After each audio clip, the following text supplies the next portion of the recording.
নমস্কার, আপনারা দেখছেন সময় কলকাতায় সময় নিউজ নিয়ে রয়েছি আপনাদের সঙ্গে আমি প্রবেশ।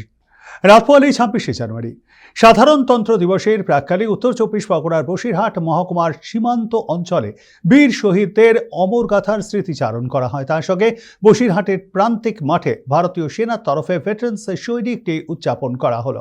উপস্থিত ছিলেন কমান্ডার অমিত পাল, বিশিষ্ট সমাজসেবী সুরজিৎ মিত্র, লাইট ইনফেন্ট্রির অফিসার্স সহ অন্যান্যরা। ৭১-এর বাংলাদেশ মুক্তিযুদ্ধ থেকে শুরু করে ভারত পাক কার্গিল যুদ্ধে ভারতের অমর বীর গাথার আলোচনা করা হয়। প্রাক্তন সৈনিকদের স্বাস্থ্য পরীক্ষাও করা হয়। তাদের বর্তমান সুবিধা অসুবিধা সহ নানান সমস্যার কথাও তুলে ধরা হয় এদিন। আগামী দিনে সৈনিকরা কিভাবে দেশ করার কাজে পরিকল্পিত কাঠামো তৈরি করতে পারে, খোলা মাঠে এক বিশেষ কর্মশালার মধ্য দিয়ে তার সুচিন্তিত পর্যালোচনা করা হলো এদিন। তারপরে প্রিয়াঙ্কা ঘোষ, এদিকে ভিডিওতে ফার্স্টে ভেটারেন্স ডে সেলিব্রেট করার জন্য 10th ভেটারেন ডে যেটা আমরা সেলিব্রেট করছি। আর এখান থেকে আমাদের এই বসিরহাট অঞ্চল থেকে অনেক এক্স সার্ভিসম্যান, বীর মাতা, বীর নারী, হ্যাঁ, এরা এসেছেন। আমাদের মধ্যে 1971 যুদ্ধ যারা করেছেন তারাও আছে, ওনাদেরকে সম্মানিত করা হয়েছে।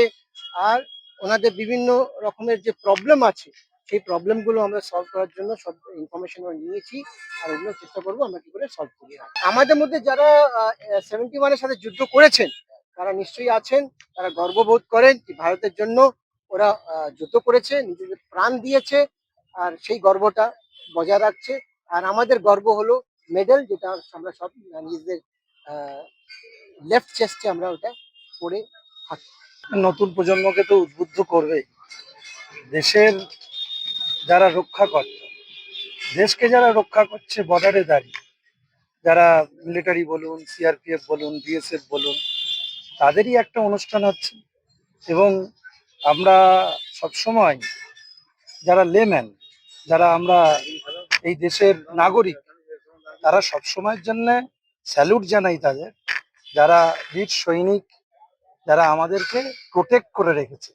এবং তাদেরই একটা এক্স সার্ভিসম্যানেদের ওয়েলফেয়ার সোসাইটির তাদের একটা অনুষ্ঠান। আমার এই মাঠে এই অনুষ্ঠান করাতে আমি নিজেকে ধন্য মনে করছি।